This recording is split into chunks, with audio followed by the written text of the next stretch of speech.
বন্ধুরা নমস্কার গ্রহণ করবেন। বিশেষ করে আমি যে মন্দিয়া সমষ্টি আছে এই সমষ্টির বিষয়ে ২-৪টি কথা আপনাদের সাথে আলোচনা করব। আপনারা সবাই জানেন ৩-৪টা সমষ্টি মিলে বর্তমান ডিলিমিটেশন হওয়ার পরে মন্দিয়া সমষ্টিটা গঠন হয়েছে। আপনারা জানেন ছেঙ্গা, বরপেটা, জনিয়া আর বাঘবর এই ৪টা সমষ্টির কিছু অংশ কেটে মূল জুনিয়র সমষ্টির কিছু অংশ সংলগ্ন করে মন্দিয়া সমষ্টিটা গঠন হয়েছে। আপনারা সবাই জানেন স্বাধীনতার পর থেকে আমাদের এই নামুনি আসামে যে গরাখহনিয়ার সমস্যা, যে বাংলাদেশি সমস্যা, যে নিবনুয়ার সমস্যা, রাস্তাঘাটের সমস্যা, একটা সময়ে আপনারা সবাই জানেন ময়নবুরীর থেকে চতলা পর্যন্ত কোনো ধরনের গাড়ি, কোনো ধরনের মোটর সাইকেল ছাড়াও অন্য কিছু চলার মতো ব্যবস্থা ছিল না, বা এই জায়গাগুলোতে কোনো কারেন্ট ছিল না। এবং কি সারা চর অঞ্চলে এখন যে কারেন্টের যে ধরনের মানে প্রভাব দেখা গেছে, এই কারেন্ট যে আসবে এটা মানুষে কল্পনা করাটাই এটা ভুল ছিল বা অস্বাভাবিক কথা ছিল। কিন্তু এখন দেখা যাচ্ছে সারা বাঘবর সমষ্টিতে যেখানে 70-80% জায়গা নদীর কবলে, সেই জায়গায় কিভাবে একজন বিচক্ষণ ব্যক্তি যিনি বাঘবর সমষ্টির প্রতিনিধিত্ব করেছিলেন মাননীয় শেরমান আলী ডাঙরিয়া, তিনি এমনভাবে পরিকল্পনা করে সেই জায়গাগুলো এত ধরনের উন্নত করেছে যেটা ভারতবর্ষ স্বাধীন হওয়ার পরে এরকম নজির কোনো বিধায়ক বা কোনো মন্ত্রী আমাদের এই বাঘবর সমষ্টি তথা এই নামুনি আসামের কোনো ব্যক্তি বা কোনো বিধায়কে সেই নজির দেখাতে পারে নাই।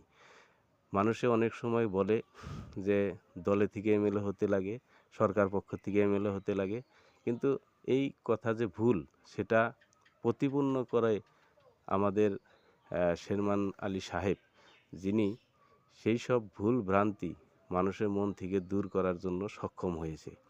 আপনারা জানেন এই সমস্ত জায়গার থেকে অনেক সময় ক্যাবিনেট মন্ত্রীও ছিল, অনেক বড় বড় বা পাওয়ারফুল বিধায়ক আমরা নামুনি আসাম থেকে পাঠাইছিলাম, কিন্তু তেনারা বিশেষ করে গরাখহনিয়ার ক্ষেত্রে যে গরাখহনিয়ার জন্যে সারা সংখ্যালঘু মানুষের একটা বদনাম বাংলাদেশি হিসাবে প্রতিপন্ন হয়। বিভিন্ন সময় ঘরবাড়ি মাটি এই সমস্ত নদীর কবলে পড়ার জন্য তেনারা যখন বিভিন্ন জায়গায় কাজ করতে যায় তখন তাদেরকে বাংলাদেশি হিসাবে প্রতিপন্ন করে বিভিন্ন জাতীয় সংগঠনে তাদের উপরে একটা বদনাম দেওয়ার চেষ্টা করে। কিন্তু সেই যেটা মূল কাম, যে সমস্যা গরাখহনিয়া, এই গরাখহনিয়াটা সমাধান করার যেটা একটা প্রকল্প বা একটা পরিকল্পিত একটা ব্যবস্থা, এই ব্যবস্থাটা কিন্তু শেরমান আলী সাহেব নিশ্চিতভাবে করেছে। আর সেই নিশ্চিতভাবে কামটা যে কাজ করেছে সেটা কিন্তু সারা মন্দিয়াবাসী রাইজের চোখে চোখে মুখে মুখে কিন্তু ভেসে উঠছে। আজকে ২-৪ জন স্বার্থপর স্বার্থলোভী নিজেকে সংখ্যালঘুর দরদি নেতা হিসাবে প্রতিপন্ন করার জন্য যে উঠে পড়ে লেগেছে, তারা কংগ্রেস দলের হোক বা ব্যক্তিগত স্বার্থ পূরণের জন্যই হোক বা এআইইউডিএফ দলের থেকে হোক, তেনারা কিন্তু বিভিন্ন ধরনের ভুল প্রচার সমাজের মধ্যে এনে দেওয়া শুরু করেছে।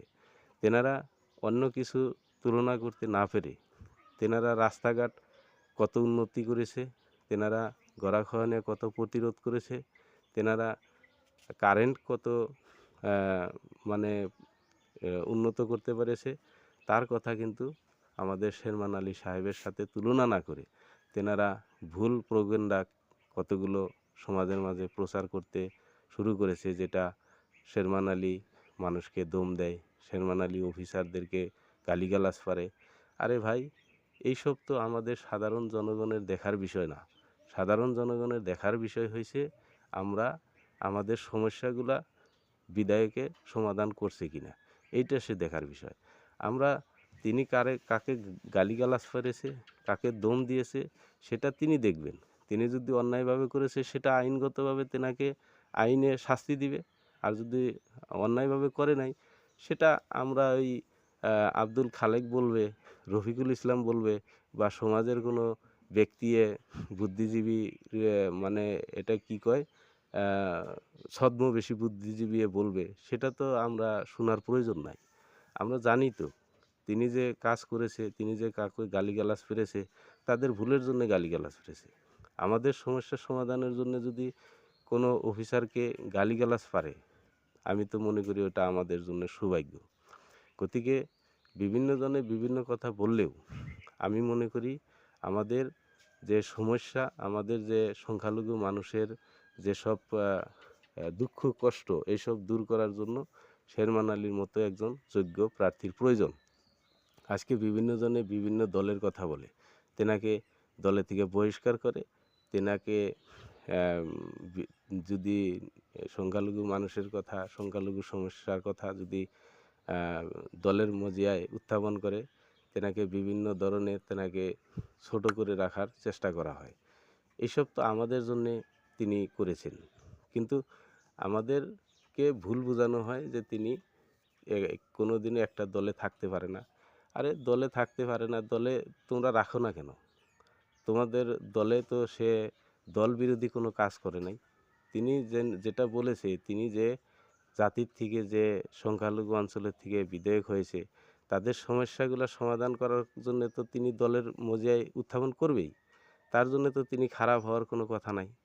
কিন্তু দেখা যায় সেই সময় আমাদের যেসব বুদ্ধিজীবীরা আছে, যেসব আপনার নেতা আছে, তেনারা কিছু সংখ্যক মানুষ তেনার কথার সাথে হয়তো মিলে গেছে, তেনার কথার সমর্থন করেছে, কিন্তু কিছুগুলা মানুষ নিজের ব্যক্তিগত স্বার্থর জন্যে তেনাকে বিভিন্ন ধরনের হেয় প্রতিপন্ন করার চেষ্টা করেছে।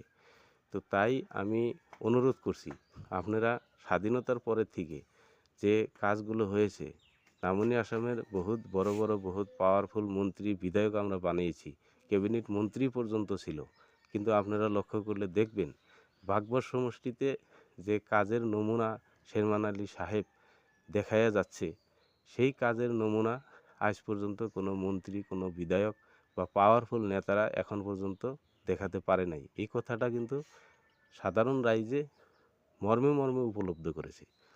গতিকে বেশি কথা বলবো না, আপনারা নিশ্চয় অনেক বুঝেন, আপনাদের বোঝার ক্ষমতা আছে।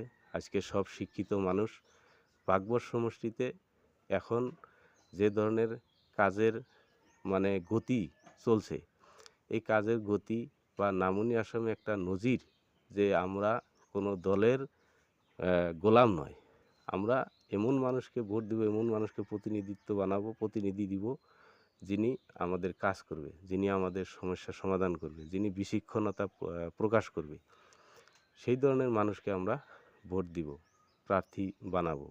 এমনি আমরা কোনো বা একজন মানুষের সমস্যার সমাধান করতে পারবো না, আর শুয়ে বয়ে ঘোড়ার ঘাস কাটবো, আর কেউ যদি সমস্যার কথা উত্থাপন করে তাকে দলে থেকে বহিষ্কার করার চেষ্টা করা যেসব নেতা, সেই সব নেতাকে আমরা এবার 9 তারিখে যে ভোট দিতে হবে, সেই ভোটের মাধ্যমে বুঝাই দিব যে তোমাদের মতো শুয়ে থাকা ঘোড়ার ঘাস কাটা নেতার আমাদের প্রয়োজন নেই। আমরা শেরমান আলী সাহেব তৃণমূল কংগ্রেস থেকে প্রার্থিত্ব পেয়েছে, তেনাকে আমরা মুক্ত কণ্ঠে তেনাকে আমরা জয়ী করে দিব। তিনি জানি মুক্ত কণ্ঠে আমাদের এই সংখ্যালঘু জনগণের কথা বিধানসভায় উত্থাপন করতে পারে। তার জন্য আমরা তেনাকে বিপুল ভোটে জয়ী করব। ধন্যবাদ। জয় অসম।